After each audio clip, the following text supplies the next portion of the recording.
The heavy iron gates of the maximum security prison groaned open, releasing a slender, middle-aged woman. Imani Diallo stood on the threshold of a new life with a single burning desire to forget the 8 years of nightmares that had turned her from a happy wife into the presumed killer of her own husband. The September sun momentarily blinded her eyes, unaccustomed to the bright light. Clutched in her hands were a worn-out duffel bag containing her few possessions and an envelope stuffed with cash she'd saved working for years in the prison's garment workshop. Only $30,000, her entire fortune after 8 years of life. Imani walked slowly down the dusty path leading from the facility to the bus stop. Each step felt heavy, not physically, but morally. The world had changed during those years, but she remained the same 30-year-old woman arrested on suspicion of killing her husband. Now she was 38, and ahead lay the terrifying unknown. The memories of that terrible night still haunted her. 8 years ago, she and Cairo had fought over money. He came home late, reeking of alcohol and unfamiliar cologne. Imani shouted at him, demanding an explanation for where he was blowing their family savings. Cairo snapped back sharply. He started waving his hands, and after that, she only remembered a sharp pain in the back of her head and darkness. She woke up to the sound of ambulance and police sirens. Cairo lay on the floor in a pool of blood. Next to him was a bloody fireplace poker. Neighbors, hearing the screams and noise, had called emergency services. "You killed your husband in a state of diminished capacity," Detective Darius King declared the next day. The evidence was irrefutable.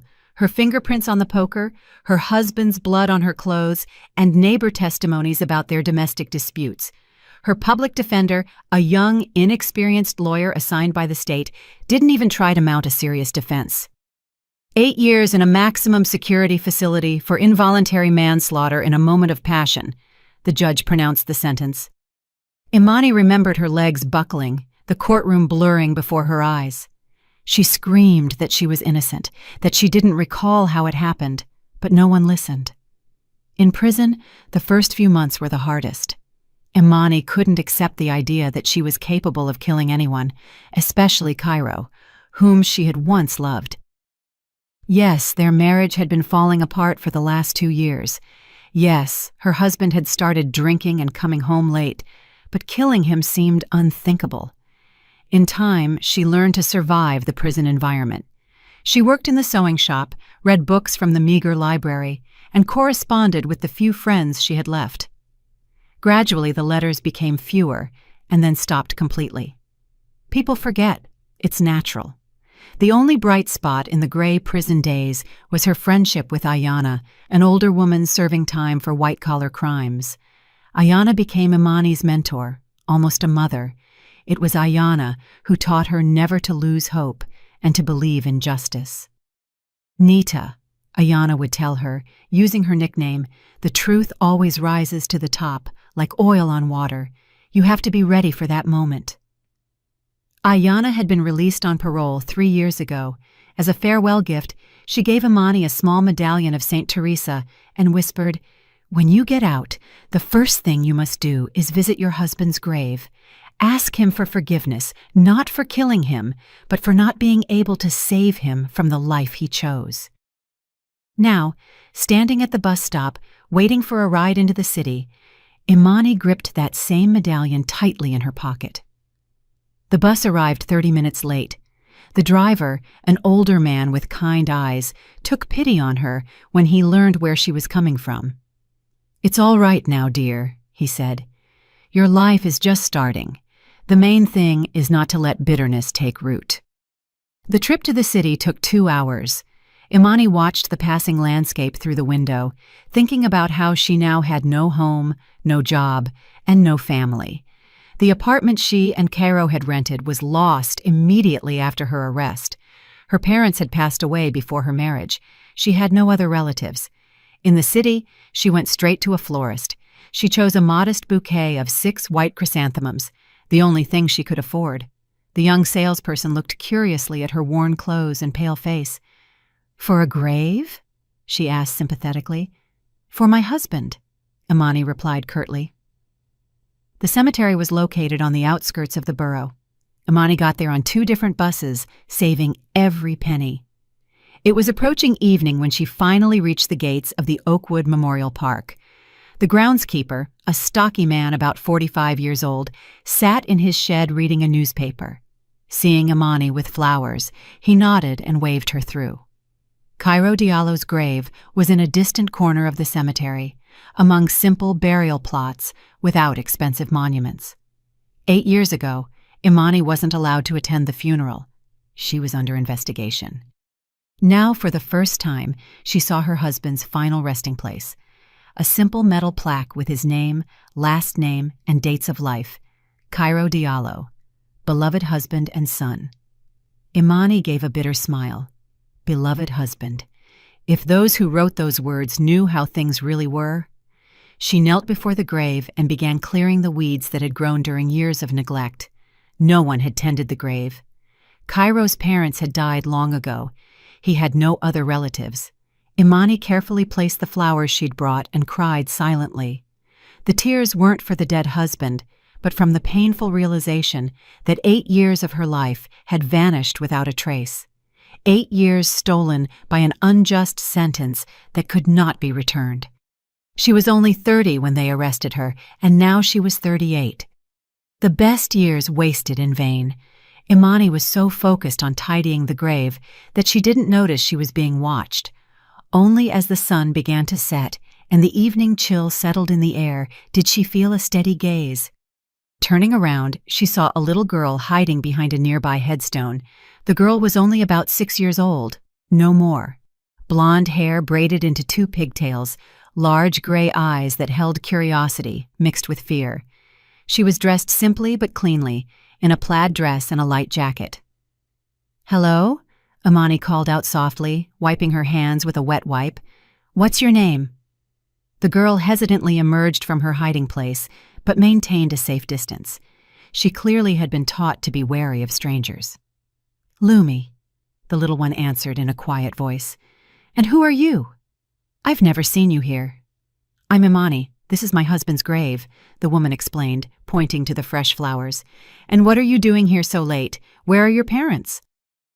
"Daddy works." The girl pointed toward the shed at the cemetery entrance. "We live here. Mommy died when I was little." Imani felt a pang of sympathy. The child was growing up among graves with a groundskeeper father. What kind of childhood could a little girl like that have? "And how old are you, Lumi?" "I turned 6 last month." The girl relaxed a little, seeing Imani's kind demeanor. "Daddy says I'm starting school soon."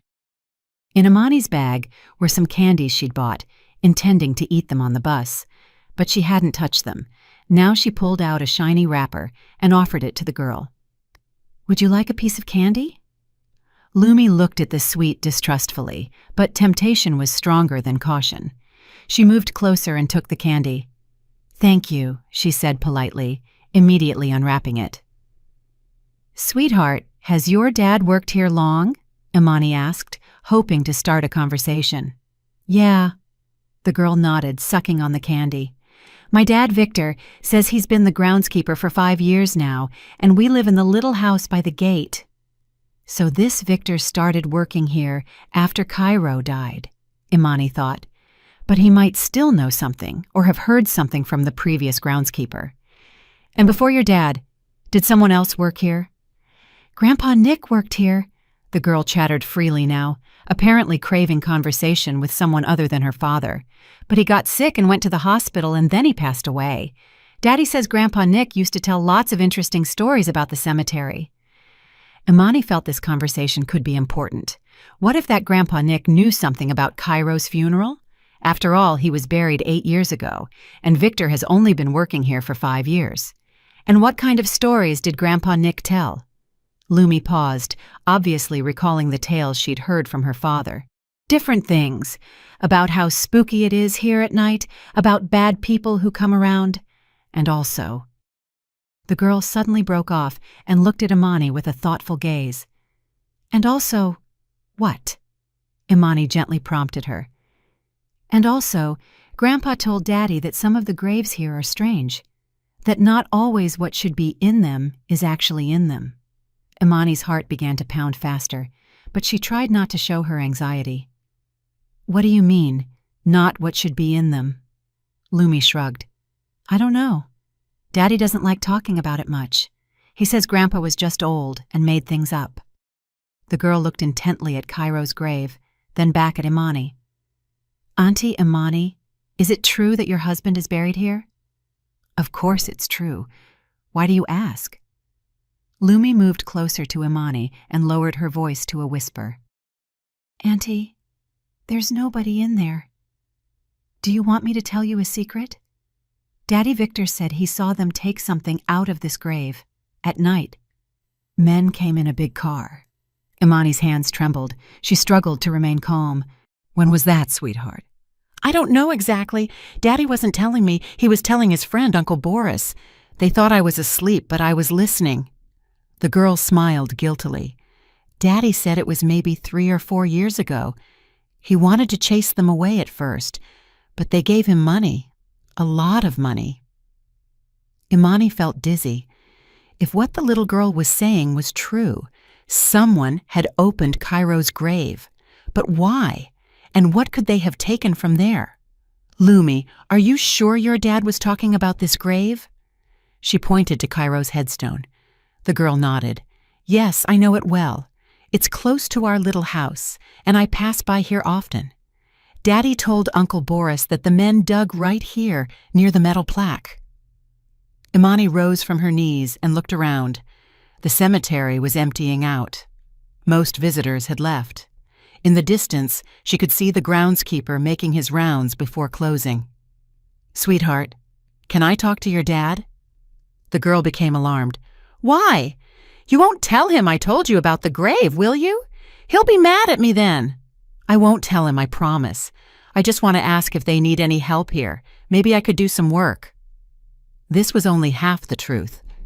Imani needed to stay in the city for at least a few days to find out more about what she'd heard, but she had almost no money.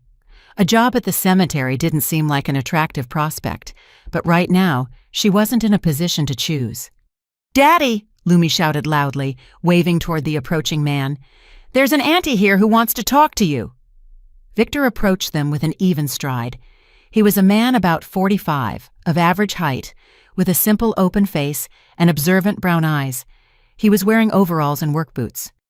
"Good evening," he greeted her politely. "Victor is the name." "I came to visit someone. My husband."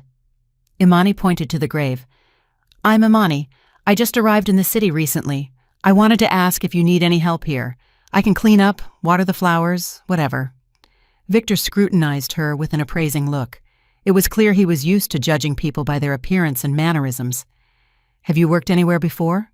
"I have," Imani answered evasively. "I have varied experience. The last few years were at a textile factory." "Lumi, go home," the father told his daughter seriously. The girl reluctantly walked toward the shed, looking back at Imani. "You understand, Imani, that the work here is specific. Different people come here. Not all of them are, well, normal. You have to know how to calm some people down and put others in their place if necessary." "I understand," Imani nodded. "I'm not afraid of difficulty." "And where will you live? Do you have an apartment?"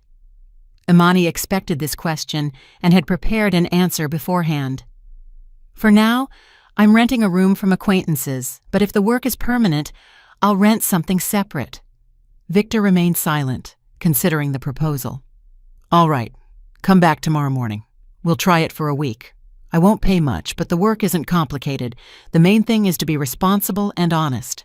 "Thank you so much." Imani was genuinely relieved. "What time should I come?" "At 8 o'clock in the morning. The cemetery opens at 9, but before that we need to check everything and sweep up any trash." As Imani left the cemetery, her thoughts were in turmoil. The little girl Lumi's story could be a child's fantasy, but something told her the girl was serious. Children her age rarely make up such details. If Cairo's grave was truly opened, why? What were they looking for there? And most importantly, who were those people who came at night with money for the groundskeeper?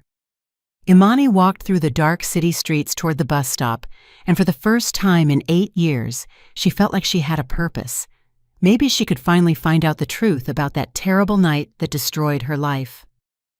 The next morning, Imani was at the cemetery exactly at 8.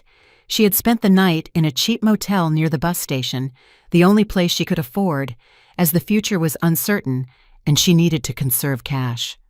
The room was tiny and not very clean, but it provided a roof over her head and time to think. Victor was already waiting for her by the entrance, sipping from a thermos. Seeing Imani, he nodded and handed her a bucket. "We'll start with the main walkways," he explained. "We need to rake up the fallen leaves and sweep the pavers. Then we'll check the garbage cans. We had a lot of visitors yesterday, so there's probably a lot of trash." The work turned out to be less strenuous than she expected. Imani was used to physical labor from prison, so she worked quickly and effectively. Victor watched her with approval. "You have working hands, that's clear," he remarked during a break. "Where did you work before, if it's not a secret?" Imani had anticipated this question and prepared a plausible answer. "Different places. The last few years at a textile plant. It closed down recently. Had to look for a new job." "I see. There are job problems everywhere now." After lunch, when the flow of visitors slowed, Imani decided to cautiously broach the subject that interested her. "Victor, you've worked here long?" "Going on the 5th year now. Before me, it was Grandpa Nick, bless his soul. He was a good man, taught me a lot." "And he passed away?" "Yeah, about 2 years ago. Age, sickness, almost made it to 80. Victor sighed. "He used to tell me all sorts of stories about the cemetery. It was interesting to listen." "What kind of stories?" Victor looked intently at Imani, as if assessing whether he could trust her with such information. "All kinds. About unusual visitors, about strange cases. He used to say he'd seen everything in 30 years of working here." "And what do you mean, strange cases?" Imani tried to maintain a casual tone. Victor hesitated, clearly unsure whether to continue the topic. "Well, sometimes the relatives of the deceased acted suspiciously, or conversely, someone would take an interest in a grave of a person who wasn't their relative. Grandpa Nick was always observant. He remembered those things." "And what did he do in those cases?" "What could he do? Our job is to mind our own business. The main thing is order, and that the graves aren't damaged." Imani decided to take a risk and ask a more direct question. "Victor, has it ever happened that graves were opened?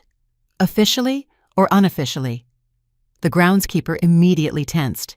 He put down his broom and stared at Imani. "Why do you ask?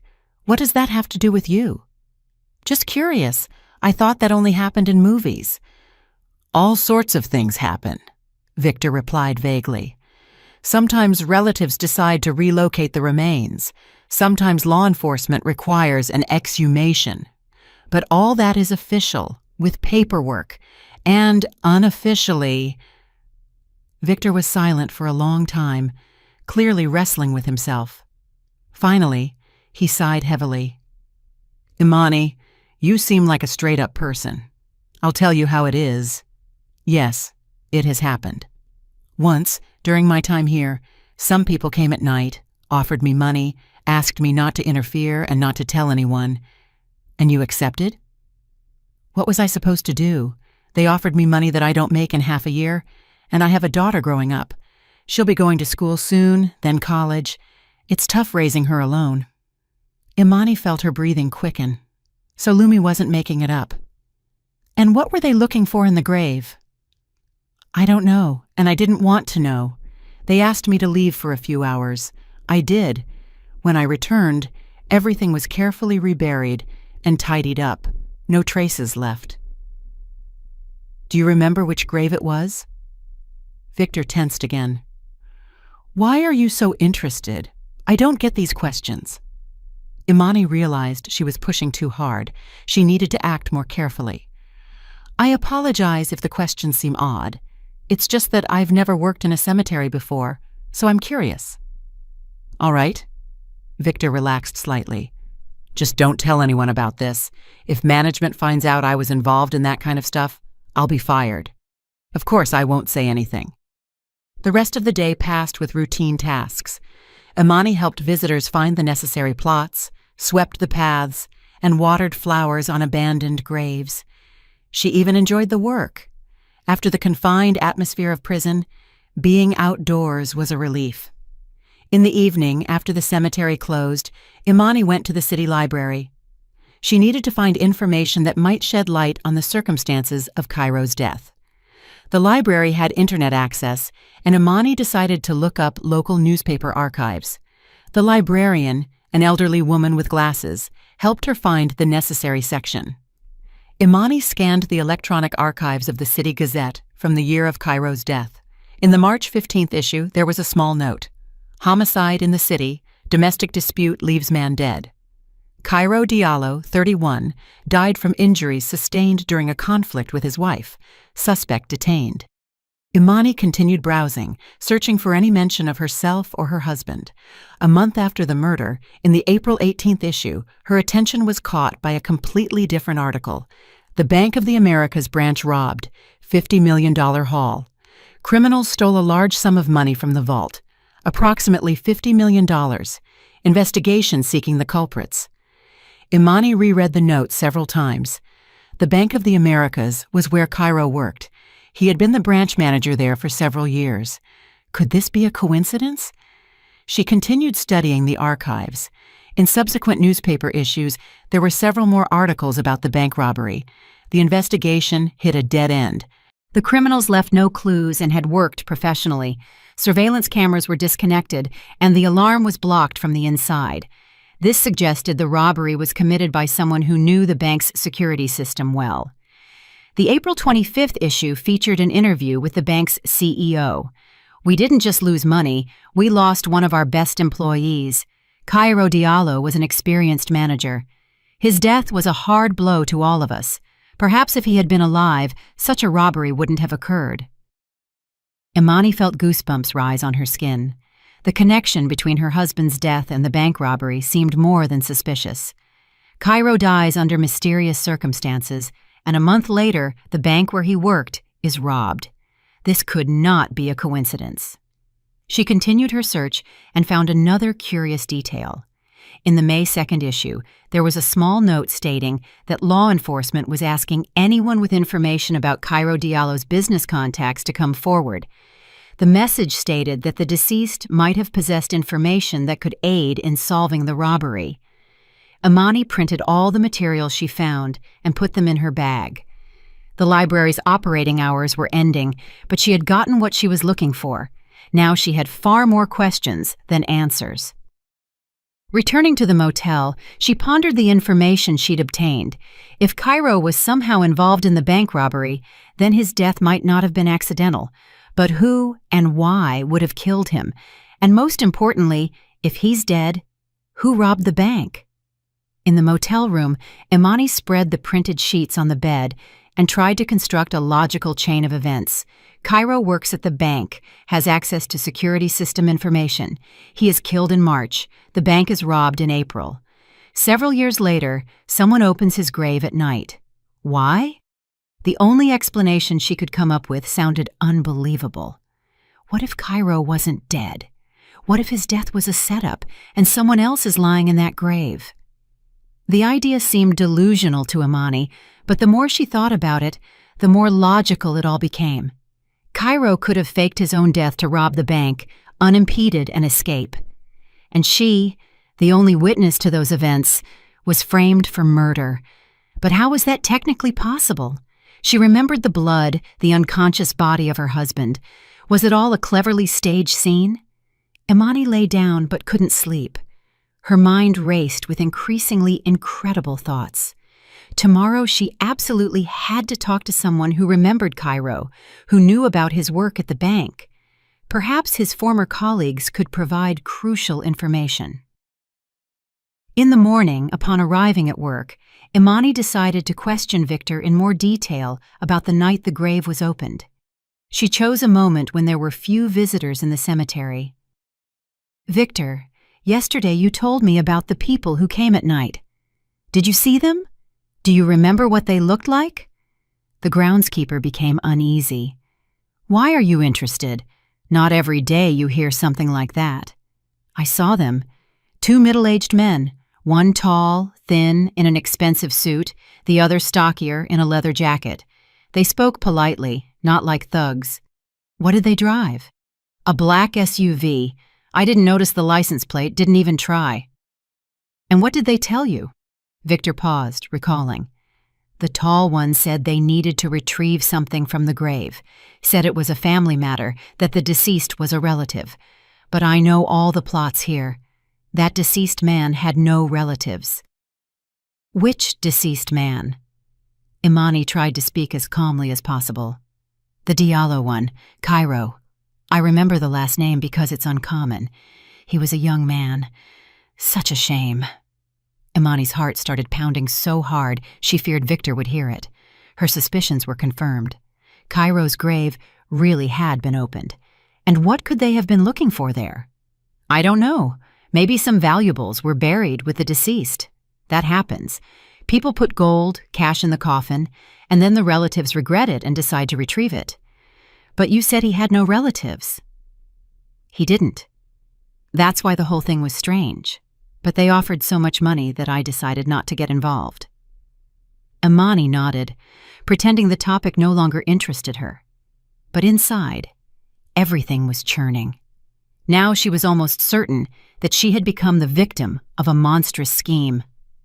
After work, she headed to the apartment she had shared with Cairo. They had rented the unit on Park Avenue in a 5-story brownstone. Imani remembered the address by heart.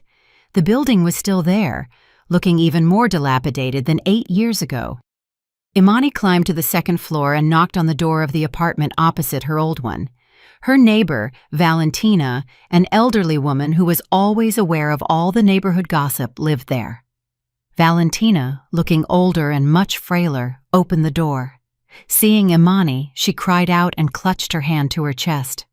"My God, Anita, they let you out. Hello, Valentina. Yes, I'm out now." Come in, come in. Oh, what a joy to see you." The old woman led Imani into the small but cozy kitchen and immediately put the kettle on. "Tell me, how are you? How's your health? Oh, how I worried about you all these years." "Thank you. Tell me, Valentina, do you remember that night, when everything happened?" The elderly woman's face darkened. "How could I forget? It was awful, screaming noise. Then the police and the ambulance came. The whole building was in an uproar. And do you remember if anyone came to visit us that day, before everything happened?" Valentina pondered. "Yes, I think someone came in the late afternoon. A man. I don't remember exactly what he looked like, but I remember he was wearing a suit, dressed nicely." "And what did he do?" "I don't know. He didn't stay long, maybe half an hour. Then he left." "How did he leave?" "In some dark car. I saw it from the window, but I couldn't make out the license plate." This information seemed very important to Imani. So, on the day of the murder, someone visited them, possibly the very person who helped Cairo fake his death. "Valentina, do you happen to remember Cairo's business partner? He used to visit us sometimes, Maxwell Theron." "Oh, yes, Maxwell. I remember him. A disagreeable man, always so serious. I didn't like him, and after they arrested you, did he ever come back around?" "No, I didn't see him again. And who would he come to see? The apartment was empty. The landlord later found other tenants." Saying goodbye to Valentina, Imani headed to the city center. She needed to find information about Maxwell Theron and find out where he was now. In the city archives, Imani managed to find some information about Maxwell Theron. According to the documents, he was an entrepreneur involved in real estate and owned several companies. After Cairo's death, he closed all his businesses and left the city. Imani found the address of his former office in an old phone book. The building was in the city's business district on the 3rd floor of an office complex. Imani decided to go there, hoping to find someone who remembered Theron. The office building looked quite respectable. On the 3rd floor, the space previously occupied by Theron's company now housed an advertising agency. Imani went in and approached the secretary. "Good morning. Do you happen to know where Maxwell Theron's company moved to? It used to be here." "Ah, Theron and Associates," the young woman asked. "They closed down a long time ago, 3 or 4 years ago. Why do you need them?" I have a small, outstanding debt. I'd like to settle it.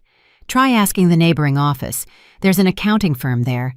They've been here a long time. Maybe they know something. In the next office, Imani was met by the head accountant, Olivia, a woman about 50 with sharp gray eyes and a neat hairdo. "I remember Theron, of course," she said when Imani repeated her request. "He was an unpleasant person, and his company was suspicious." "Suspicious in what sense?" Olivia looked around, making sure no one was listening, and lowered her voice. "The money movements were strange. Sometimes suddenly a lot of cash, sometimes completely empty. And the clients were suspicious. I sometimes ran into them in the hallway, the kind of people you look away from quickly." "And do you happen to know where he is now?" "Theron left somewhere. They said he went abroad. And a good thing, in my opinion." "Why a good thing?" Olivia looked around again. "After that bank robbery, there was quite a fuss. The police checked all the businessmen who did business with that bank, and Theron was summoned too. And a month later, he vanished." "Did he work with the Bank of the Americas?" "Yes, they had a large loan there, and also conducted some transactions through that bank. I don't know exactly, but I overheard things." Imani felt the puzzle pieces beginning to click into place. Theron worked with the same bank as Cairo. The bank was robbed a month after Cairo's death, and Theron disappeared immediately after the police started their checks. "Olivia, do you happen to remember who else worked at Theron's company? Maybe some contacts remained." "There was a nice young female accountant working there. What was her name? Elena, I think. I don't recall the last name." "And where can I find her?" "I have no idea. After the company closed, everyone scattered." Imani thanked the woman and left the office. There was little information, but it was something. The connection between Theron and the bank was confirmed. Now she needed to find that accountant. Perhaps she had more details. Imani spent the next 2 days searching. She went through various organizations where a young Elena with an accounting background might work. The task wasn't easy. There were many companies in the city, and not all of them allowed her to review employee lists. Finally, at one of the auditing firms, the secretary said, "Elena Vasquez? She works here. What is this concerning?" "I'm a distant relative of hers. I'd like to meet with her." "She's not here right now. She's on an audit at a client company, but she'll be back tomorrow. Come after lunch." The next day, Imani arrived at the appointed time. Elena Vasquez turned out to be an attractive young woman of about 28 with long dark hair and large brown eyes. When Imani introduced herself and explained that she was looking for information about Maxwell Theron, the young woman's face changed. "And who are you? And why do you need information about Maxwell?" "It's a long story. Can we talk privately somewhere?" Elena hesitated, but curiosity won out. "All right. I have a lunch break in an hour. Let's meet at the cafe across the street." At the cafe, Imani decided to tell the truth. Partially, but the truth. "Elena, 8 years ago, I was convicted of my husband's murder. My husband's name was Cairo Diallo. He worked at the Bank of the Americas. I was recently released and started my own investigation. It turns out your former boss, Theron, is somehow involved in that story." The young woman went pale. You're that Imani Diallo they wrote about in the papers?" "Yes, I am, but I'm innocent and trying to prove it." Elena was silent for a long time, pondering what she'd heard. "I don't know if I should talk to you. This could be dangerous." "Dangerous in what way?" "Maxwell is not someone you want to be associated with. When I worked for him, I saw various suspicious things." "Such as?" Elena looked around, making sure no one was listening. "Large sums of cash passed through the company. I asked where such movements came from, and he said it was his personal business. And what was that money?" "I don't know exactly, but I remember that in the last few months before the company closed, Maxwell was very nervous, constantly calling someone, going to meetings, and also," the young woman paused, as if hesitant to continue, "and also, he frequently mentioned your husband, Cairo Diallo. I remember the last name because it's uncommon. Maxwell was talking to someone on the phone, and several times I heard, 'Diallo agreed,' Diallo will fix it. Something like that. Imani gasped. This was shortly before Cairo's death? Yes, literally a few days before. And then Maxwell came to work gloomier than a storm cloud, said he had problems, that the company might have to close. And after Cairo's death, did his behavior change in any way? He became paranoid, constantly looking around. He was afraid of phone calls, and he also started destroying documents, entire boxes of them. What documents? I don't know. He wouldn't let anyone near them. But I saw fragments. There were some contracts, bank certificates. Elena, this is very important. Do you remember any details about Theron's relationship with the Bank of the Americas? The young woman became thoughtful. I remember he had a large loan there, $20 million if not more, and they were also discussing some investment projects. Maxwell often went to the bank for meetings. Who did he meet with? I don't know exactly, but he mentioned the manager's name several times. Cairo, I think? Imani felt everything click into place in her mind. Cairo and Theron were definitely working together on something, and that something led to the bank robbery and the staged murder. Elena, do you know where Theron disappeared to? Officially nowhere. He just closed the company and vanished. But I heard from an acquaintance that they saw him at the airport with a lot of luggage. That was immediately after the police started checking on the bank robbery. So he really did go abroad, Imani concluded. Most likely, forever. After the conversation with Elena, Imani no longer had any doubts. Theron and Cairo had planned the bank robbery, but something went wrong, and Cairo had to fake his own death, and Theron got his share and fled abroad. But one thing she still couldn't understand. Why was it necessary to open Cairo's grave? What could those people Victor saw have been looking for there? The answer to that question was probably in the grave itself, and Imani decided it was time to find out the whole truth. Imani spent the next few days thinking about how to get to the truth. The conversation with Elena provided a lot of information, but it didn't clarify the main point. If Cairo was alive, where could he be found? The only way to find out was to locate people who might have a connection to Theron. At the city hall, Imani found the address of Theron's old apartment. The house was in a prestigious district. The apartment was a 3-bedroom, high-end unit. Other people lived there now, but the neighbors might remember something. A woman in the next apartment turned out to be talkative and curious. Theron? Yes, I remember that disagreeable fellow, always so serious. He lived alone, rarely had guests, and then suddenly he disappeared, sold the apartment through real estate agents. He didn't even show up for the closing. Do you remember if he had any friends or acquaintances? Occasionally a tall, thin man would visit.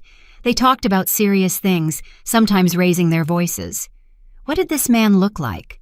Normal, middle-aged, in business clothes, but I remember he had a mole on his cheek, very noticeable. Imani thanked the neighbor and left. A mole on his cheek. This detail could be useful when searching for witnesses. That evening, returning from her work at the cemetery, Imani found Victor in a strange state. He was clearly agitated and kept looking around. What happened, Victor? Some people came by today. They asked about you. Imani's heart skipped a beat. What people? 2 men. Said they were from management, checking on new hires, but something about them felt off. What exactly felt off? They asked strange questions. They weren't interested in the work, but where you live, who you talk to, what you talk about. And what did you tell them? What could I tell them? I said, you're a good, responsible worker. I don't know anything else about you. Victor, was one of those men tall, thin, with a mole on his cheek? The groundskeeper looked at her in surprise. How do you know? Yes, that's exactly what he looked like. And the second one, shorter, stockier. Where do you know them from? Imani understood that her searches had not gone unnoticed. Someone was watching her, and that someone was clearly connected to the story from 8 years ago. Victor, if those people show up again, tell me immediately, and be careful. What's going on, Imani? What trouble have you gotten yourself into? I'm trying to find the truth about my husband's death. Maybe someone doesn't like that. Maybe you shouldn't dig up the past. It's dangerous. Not necessary. I served 8 years for someone else's crime. I have the right to know the truth.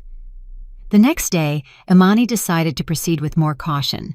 She knew she was being watched and needed to be ready for any turn of events. In the morning, upon arriving at work, she found Lumi, Victor's daughter, crying near the shed. "What happened, sweetheart?" "Daddy is sick. He has a high fever. He's lying down." Imani entered the groundskeeper's small house. Victor lay in bed, pale. He was mumbling something incoherent about some people, about money, about how he shouldn't have accepted it. "Lumi, I'm going to call an ambulance," Imani said. "In the meantime, you look after Daddy." When the paramedics arrived, the doctor examined Victor and frowned. "Looks like poisoning. He needs to go to the hospital." Poisoning? What could he have been poisoned with? "It's not clear yet. We need tests." They took Victor to the hospital. Lumi stayed with Imani, who asked her acquaintance from the motel to look after the girl. In the evening, after the cemetery closed, Imani went to the hospital to visit Victor. He was conscious, but looked very weak. "Imani," he whispered, "those people came again yesterday. After you left, they offered me some tea, said they were tired from traveling, and this morning I felt sick. They poisoned you?" "It looks like it, and they also threatened me. Said if I keep telling anyone about that night when they opened the grave, Lumi will suffer." Imani felt a chill run down her spine. These people would stop at nothing. "Victor, you have to go to the police." "No," he said sharply. "I can't. I have a daughter. I can't put her in danger." "Then what should we do?" "Leave the city before it's too late. Those people are dangerous." But Imani couldn't leave. She was too close to the solution to give up now. Besides, if she left, who would protect Victor and Lumi? The next morning, working alone at the cemetery, Imani noticed a black SUV driving slowly along the road that ran next to the fence. The car stopped at the entrance, and 2 men got out, exactly the ones Victor had described. Imani quickly hid behind a large headstone and began to observe. The men walked directly toward Cairo's grave. The tall one with the mole on his cheek pulled out a phone and called someone. "She works here," he was saying. "Comes every day. The groundskeeper is in the hospital. We can make our move." The second man looked around. "And where is she now? She must be here. Her things are near the shed." Imani realized she had walked into a trap. There were only 2 exits from the cemetery, the main gate where those people were and the service gate on the other side, but it was locked, and Victor had the keys. She moved silently from monument to monument, trying to reach the service exit. Maybe she could climb over the fence, but as she approached the far part of the cemetery, she saw a third person standing near the service gate, the same stocky man in the leather jacket Victor had described. Imani was trapped. 3 clearly unfriendly men, and nowhere to run. She had her phone in her pocket, but calling the police meant putting Lumi in danger. Suddenly, she heard a voice. "Imani, are you here?" It was Elena Vasquez, the accountant she had spoken with recently. The young woman had entered the cemetery through the main gate and was looking for Imani. "Elena," Imani whispered from behind the monument.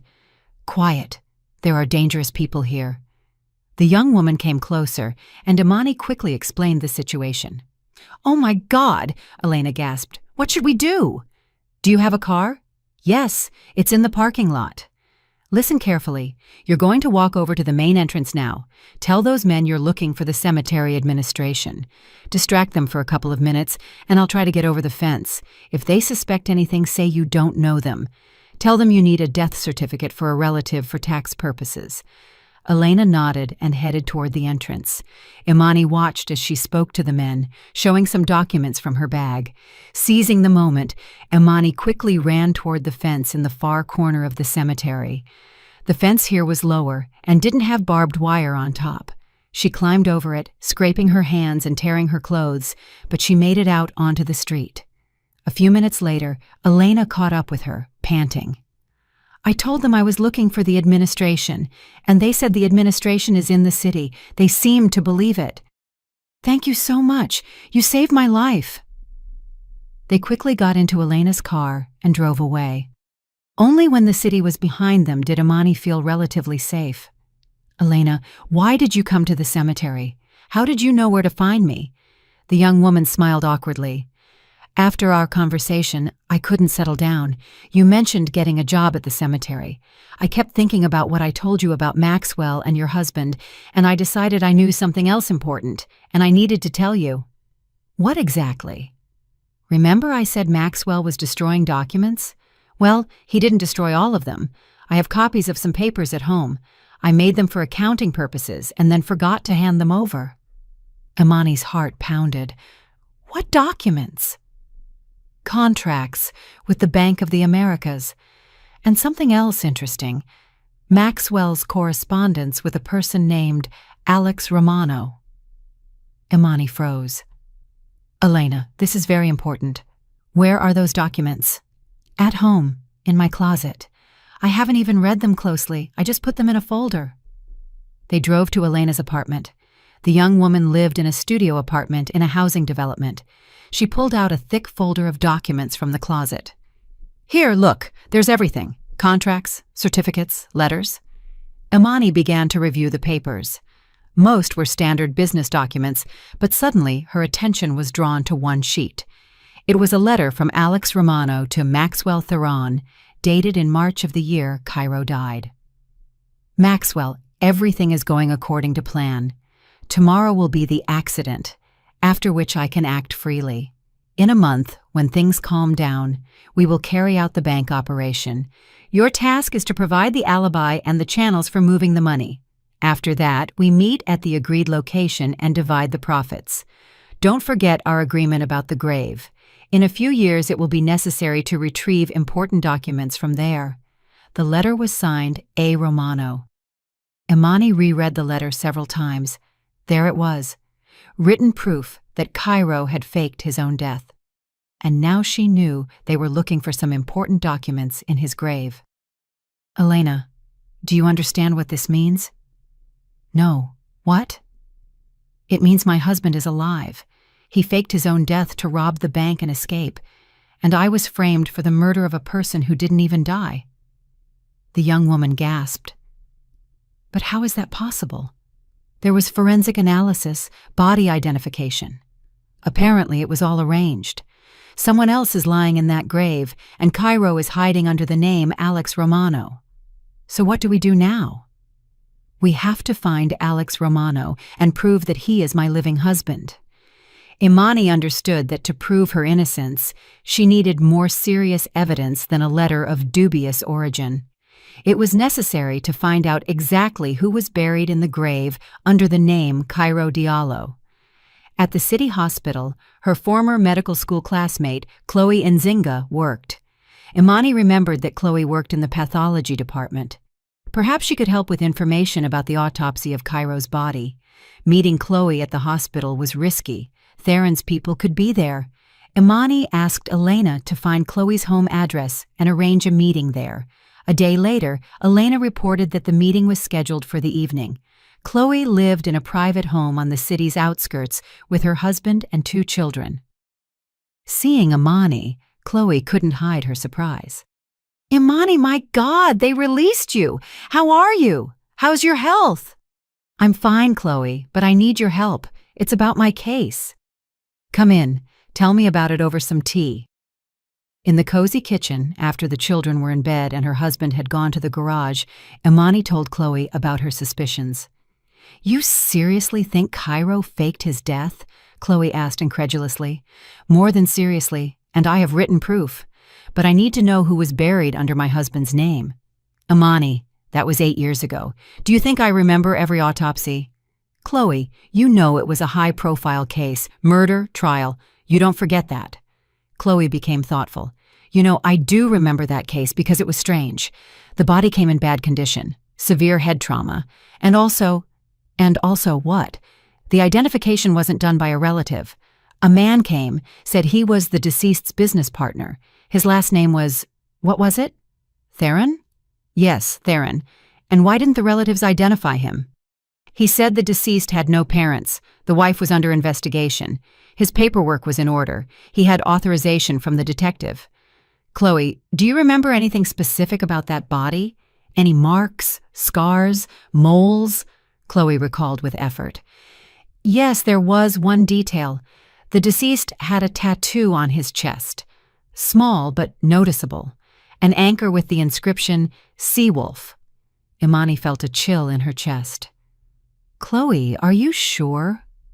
Of course I'm sure. I record all tattoos in the protocol. It's an important distinguishing mark. My husband never had tattoos. He hated them. Chloe looked at her friend in confusion. But how? If it's not your husband, then who is it? That's what I need to find out. Chloe, are the autopsy records still kept? They should be in the archives, but I can't just walk in there. You need official authorization. And unofficially? Chloe hesitated. Imani, it's too risky. If they find out I showed archived documents to outsiders. Please, I spent 8 years in prison for a crime I didn't commit. Help me find the truth. All right, I have the night shift tomorrow. Around 2 in the morning, no one will be around. You can come, but only for half an hour, no more. The next day, Imani spent the day in tense anticipation. She could no longer work at the cemetery. It was too dangerous. Instead, she and Elena studied the found documents, trying to find more clues. The letter from Alex Romano mentioned a meeting place. Where could that be? And what documents did he hide in the grave? At 2 in the morning, Imani approached the service entrance of the hospital. Chloe was waiting for her in the hallway of the pathology department. Quickly, while the guard is in the other wing, she whispered. In the archive, Chloe quickly found the necessary folder. Here, Case 127, Diallo, Cairo. Imani opened the folder with trembling hands. It contained photographs of the body, the autopsy protocol, and the death certificate.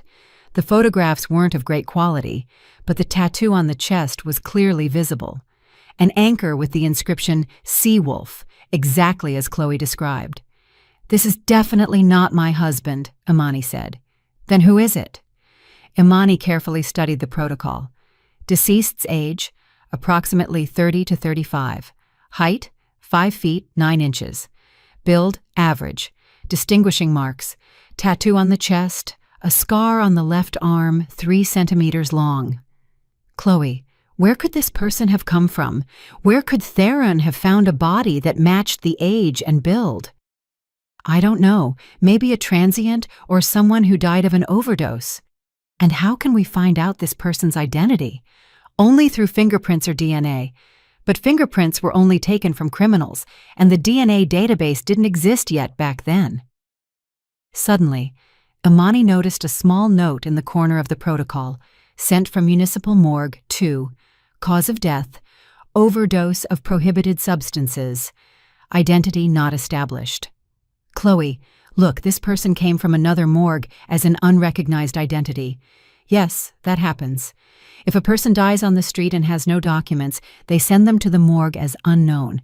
After some time, they are buried at public expense and records are kept. Surely Morgue 2 must have an admission log.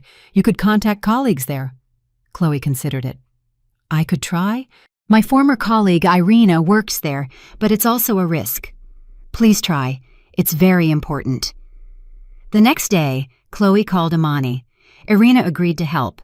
She found an entry in the log.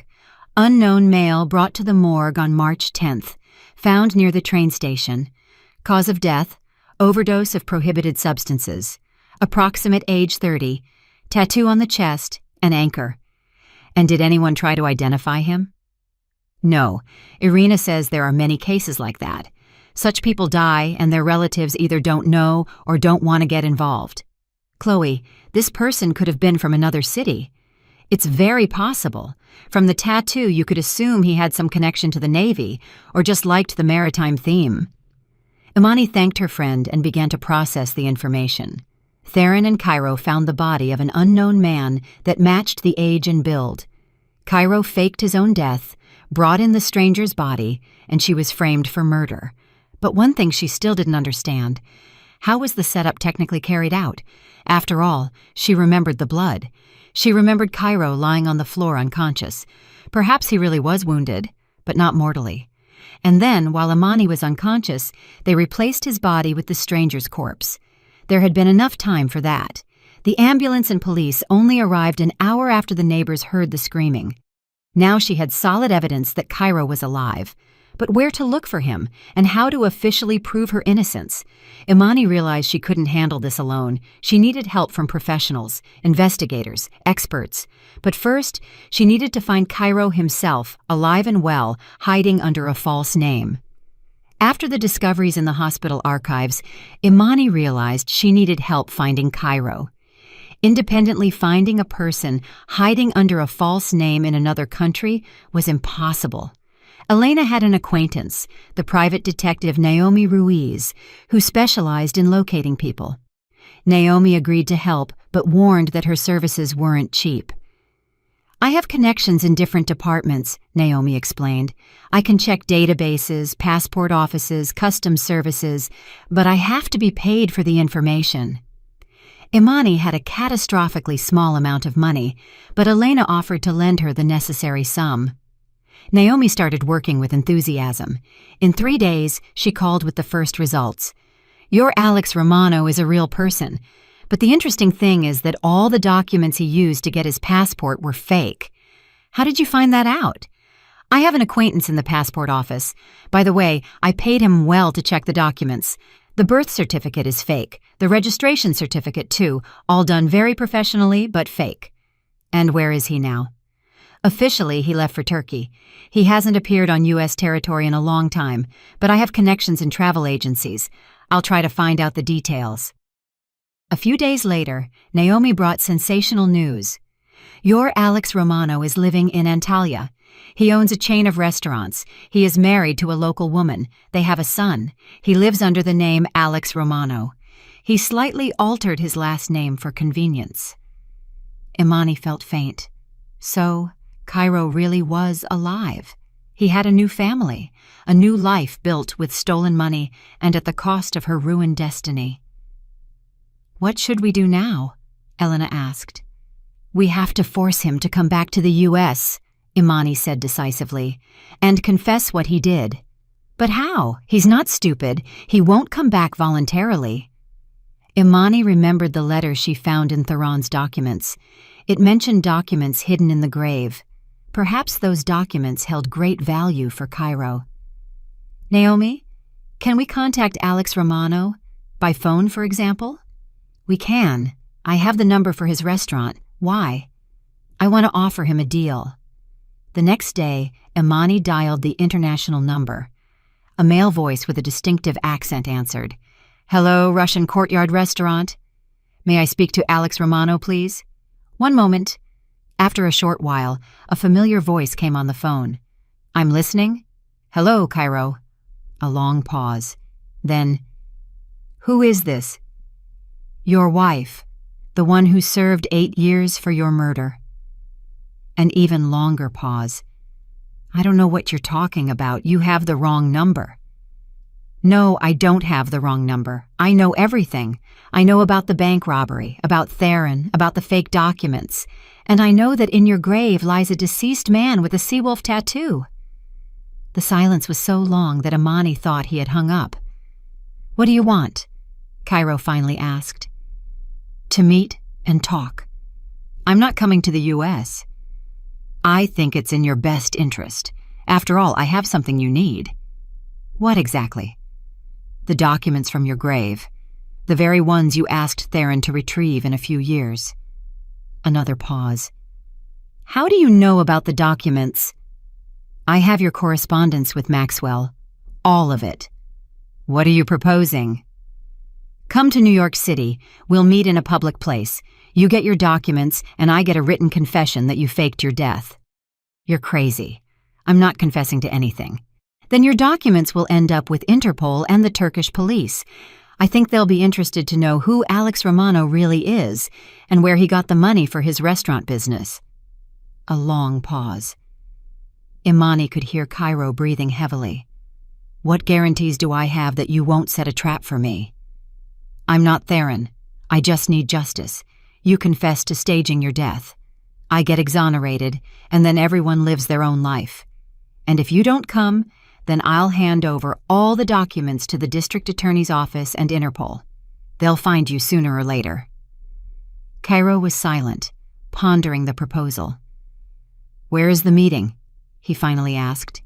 "In New York, at a coffee shop in a shopping mall. A busy place. Tomorrow at 2 in the afternoon. "I can't do tomorrow. The day after tomorrow." "All right. I'll be waiting." Imani gave him the address and hung up. Her hands were trembling with tension. She knew she was taking an enormous risk. Cairo could bring people with him or not show up at all. "Are you sure this is the right decision?" Elena asked. "It could be dangerous." "There's no other way out. If he doesn't come, I'll really hand everything over to the DA, and if he comes, I'll try to convince him to make the right choice." Naomi suggested organizing the meeting to maximize Imani's safety. "We'll choose a coffee shop with a good vantage point. I'll sit at a nearby table. At the slightest sign of danger, I'll call mall security." Imani agreed. She had no experience in such matters, and a professional's help was essential. The day before the meeting, Imani went to the cemetery one last time as an employee. Victor had been released from the hospital and was back at work. He looked frail, but was recovering. "Imani, thank you for looking after Lumi. And what about those people?" "They haven't shown up again. I think they won't be back. I have information about them that will stop them." "And you're not coming back to work?" "No, Victor, I need to finish something. Something very important." She said goodbye to him and to little Lumi, who gave her a drawing, a woman with a bouquet of flowers next to a monument. "That's you, Auntie Imani," the girl explained. "You're a good person." Imani could barely hold back her tears. These people had become dear to her in a short time, and tomorrow it would be decided whether she could get her stolen life back or if everything would stay the same. On the day of the meeting, Imani arrived in New York City on the morning bus. Her anxiety was so intense that she had barely eaten anything since the morning. In her hands, she carried a small bag with copies of all the documents she had managed to find. The Hudson Center Mall in downtown Manhattan was chosen for a reason: a crowd of people, surveillance cameras, and security. The coffee shop was on the second floor, with a good view of the entire shopping area. Naomi arrived 30 minutes before the appointed time and sat at a table in the opposite corner of the cafe. Imani took a seat by the window, from which she could see the escalator.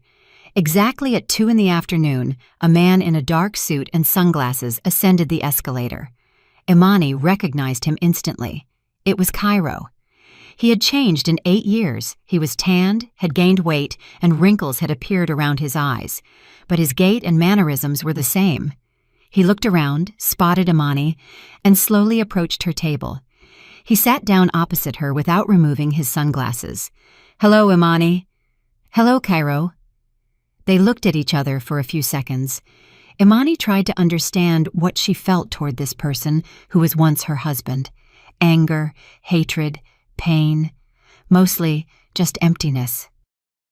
"You look good," Cairo said. "Prison didn't break you." "Don't make small talk. Get to the point." "Fine. Where are the documents?" "First, you answer some questions. Why did you do this?" Cairo removed his sunglasses and rubbed the bridge of his nose. His eyes were still gray, but now they showed fatigue and fear. "I needed a lot of money. Fast." "For what?" "I had debts. Huge debts." "What kind of debts?" Cairo hesitated. "Gambling debts. I lost a large sum to the wrong people. They said, either you pay back $1.5 million by the end of the month, or..." "Or what? They were going to kill you for your debts?" Imani stared at him, stunned. "So you faked your death to save my life?" "Partially, yes. If I had just disappeared, they would have come after you. If I died, what was the point of taking revenge on the widow?" "But then why did I end up in prison?" "That wasn't supposed to happen." Cairo leaned across the table toward her. "The plan was different. You were supposed to find my body, call the police, and then the investigation was supposed to establish that it was an accident." "What went wrong?" "Theron screwed up.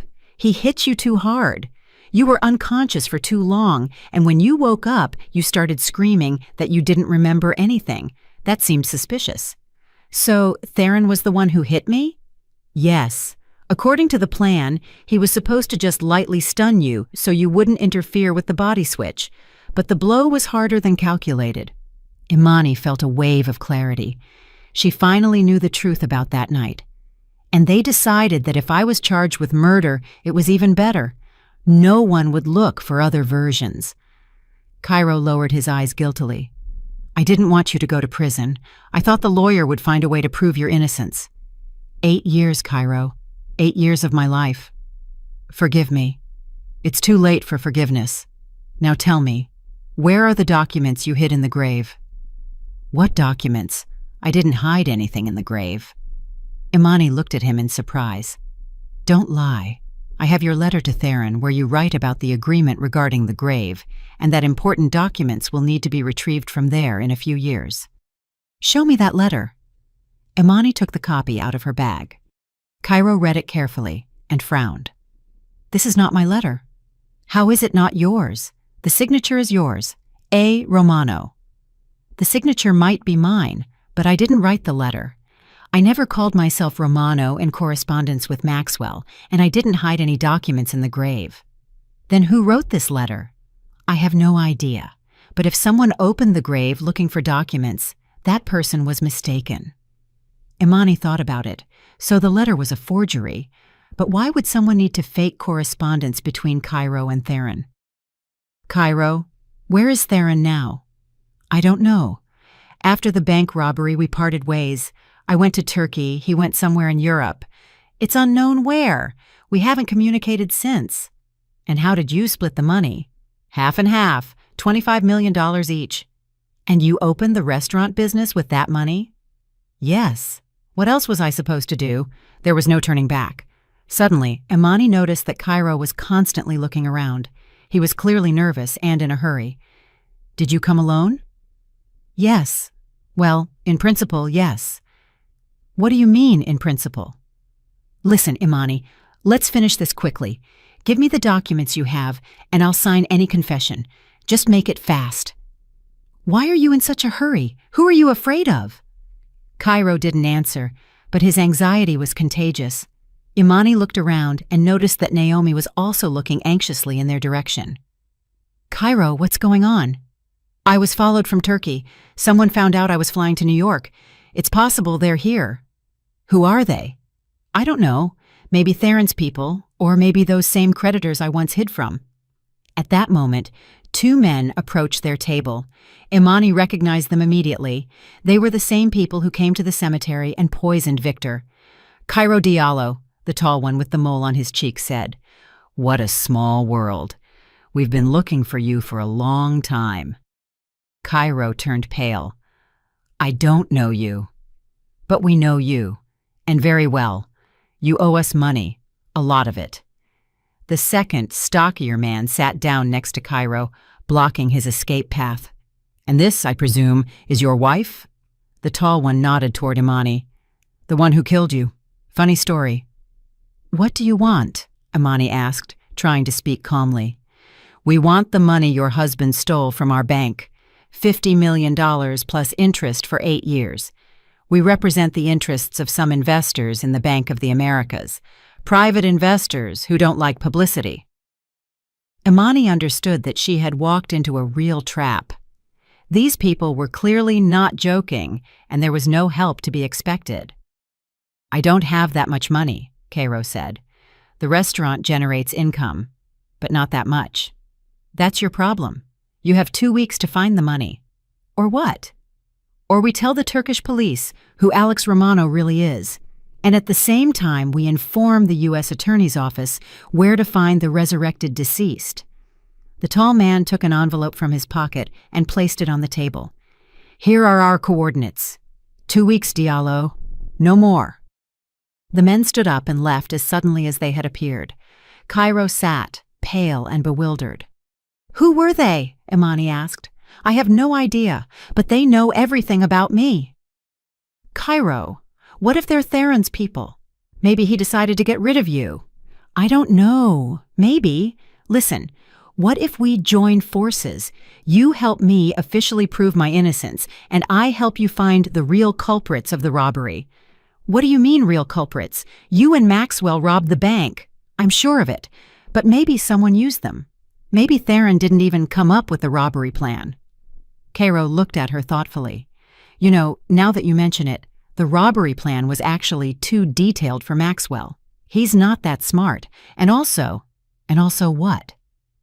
When we split the money, he turned out to have more information about banking systems than I expected, as if someone had explained everything to him in detail. So, they had another accomplice? Possibly. And possibly he's demanding the money back now. Imani realized the matter was much more complicated than she thought, but now she had an ally, albeit an involuntary one, who was interested in exposing the truth. All right, Cairo, we'll work together, but on one condition. You sign a written confession about staging your death. Right now. Cairo nodded. I'll sign it. I have no choice left. The next day, Imani and Cairo met in a cheap motel room on the outskirts of New York City. Cairo wrote and signed a detailed confession in which he described the entire scheme of faking his death. The document was notarized. The notary didn't ask unnecessary questions for the appropriate fee. Now you can go to the district attorney and demand a review of the case, Cairo said. You have all the proof of your innocence in my death. Not so fast. First, we need to find out who is behind those threats. Otherwise, they'll kill you, and I'll be without a witness again. They began to analyze all the available information. Naomi, the private detective, agreed to help them for an additional fee. Judging by the behavior of those people, they are professionals, she said. They work for large organizations that have access to databases and connections in various departments. What if they are employees of the same bank? Imani suggested. Maybe someone from management organized the robbery, using Cairo and Theron as executors. Possibly. We need to look into who worked at the bank at that time, who had access to the security systems. Detective Naomi spent several days gathering information. The results were interesting. The CEO of the Bank of the Americas, Garrett Fierro, had been fired half a year after the robbery. The official reason, disagreements with shareholders. The unofficial one, suspicion of involvement in the robbery. And where is he now? That's the interesting part. He moved to Cyprus, opened a consulting firm there, lives very richly, although he couldn't have such official income. And what about the bank's head accountant? Solange Casas also resigned. Now she works at a private auditing firm, but her standard of living is also suspiciously high. So, half the bank's management got suddenly rich after the robbery. Exactly. And now, listen to the most interesting part. I found information that Fierro and Casas met with Theron several times, even before the robbery. There are witnesses. Imani and Cairo exchanged glances. So they were in on it from the beginning, Cairo said. They used Maxwell and me as executors, and they stayed on the sidelines. And then they decided to get rid of the witnesses and take all the money for themselves, Imani added. But how do we prove it? Naomi smiled. Maybe we don't have to prove it. If my assumptions are correct, Theron is alive and hiding somewhere in Europe. We need to find him and make him talk. The search for Theron took another week. Finally, Naomi reported, Maxwell Theron is in Montenegro. He lives under the name Mark Theron. Formally, he runs a small real estate business, but the amounts in his accounts do not match his declared income. Can we contact him? We can. I have his phone number. Imani decided to call Theron herself. He didn't answer immediately, and his voice was cautious. I'm listening. Maxwell, it's Imani Diallo. A long pause. Imani, but you're in prison. I'm out. I found out the whole truth about that night. I know Cairo is alive. I know about the bank robbery. What do you want? To meet and talk. We have common enemies. What enemies? The ones who forced you to rob the bank, Fierro and Casas. Another pause. How do you know those names? I guessed. Maxwell. They are using the same people against Cairo who poisoned the groundskeeper at the cemetery. I think they're after you too. You know too much." Theron was silent, processing what he'd heard. "What do you propose?" "We unite. We tell the truth and turn in the real organizers of the robbery." "I can't come back to the U.S. They'll arrest me. And if you don't come back, they'll kill you. Choose." "I need time to think." "There's no time. Cairo was given 2 weeks to find the money. Half the deadline is already over." "All right, we'll meet in a neutral place, in Belgrade, the day after tomorrow night." Imani accepted.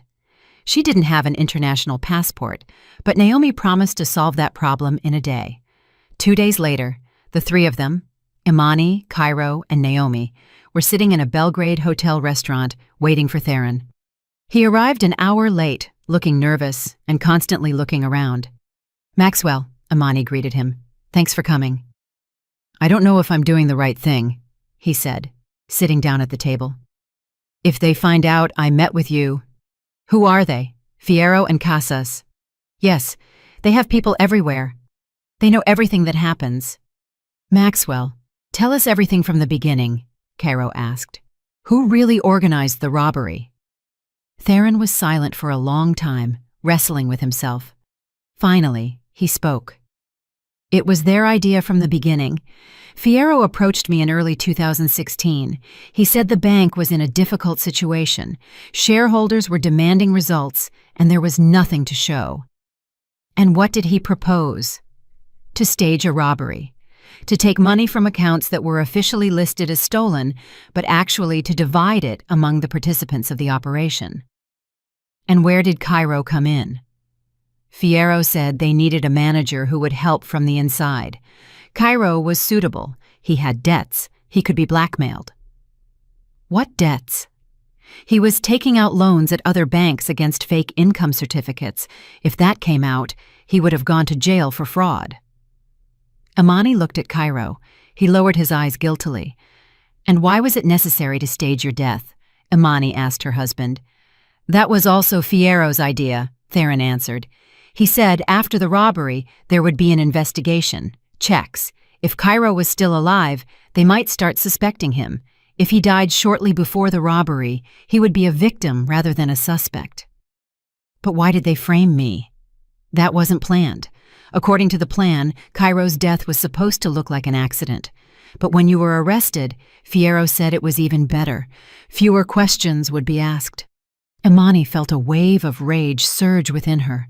These people not only stole millions, but they calmly watched an innocent woman go to prison. "And what happened after the robbery?" "We split the money as agreed. But half a year later, Fierro demanded more, said he had to be paid extra for silence. I refused. Then he threatened to turn me over to the authorities." "And what did you do?" "I left for Montenegro. I thought it would be safer there, but they found me there too. They are demanding that I hand over everything I have." "Maxwell," Naomi said, "do you have documents that confirm Fierro and Casas's connection to the robbery?" "I do. I kept them as insurance. Recordings of phone conversations, email correspondence, bank documents." "Then we have a chance," Imani said decisively.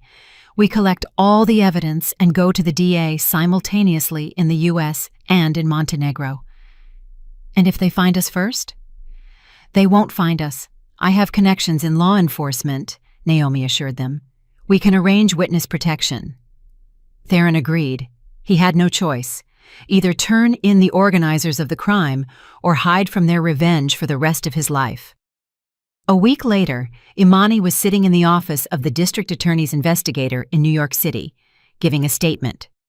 Next to her was the state-provided lawyer, this time an experienced and principled person. "Imani," the investigator said, studying the documents, "the materials you provided are more than convincing. Your case will be reviewed as quickly as possible." "And what about the real criminals?" Fierro and Casas have already been placed on an international wanted list. Their assets have been frozen. I think they will soon be extradited to the U.S. And Cairo and Theron have agreed to cooperate with the investigation. Considering that they came forward voluntarily and helped uncover a larger crime, their sentences will be mitigated.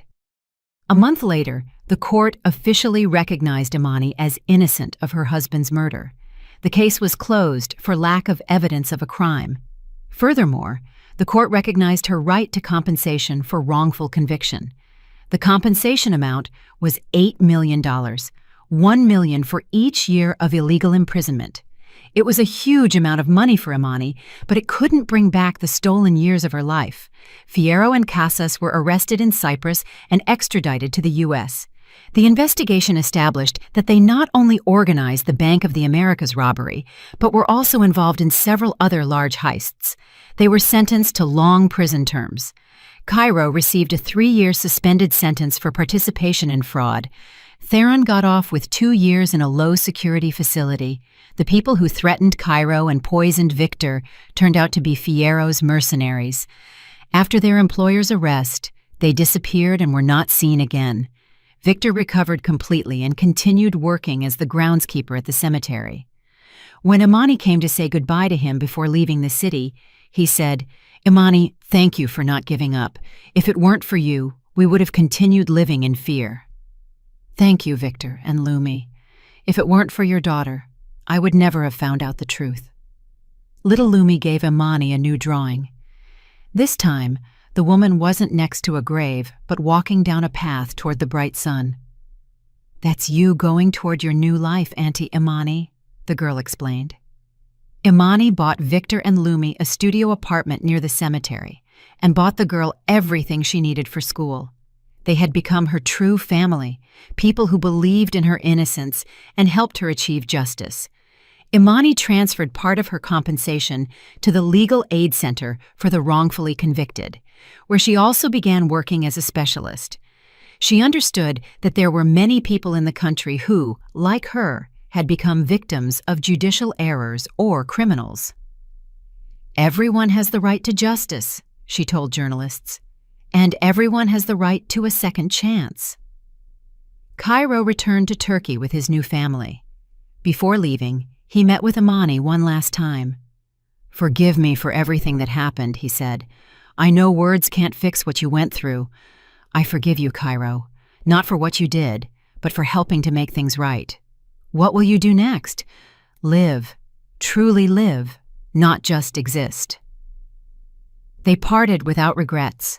The love that once united them had long since died, but in its place came mutual understanding and forgiveness. Imani moved to Manhattan and fully dedicated herself to working at the Legal Aid Center. She found new friends, new interests, and a new sense of purpose. The 8 stolen years couldn't be brought back, but she could make sure they weren't wasted in vain.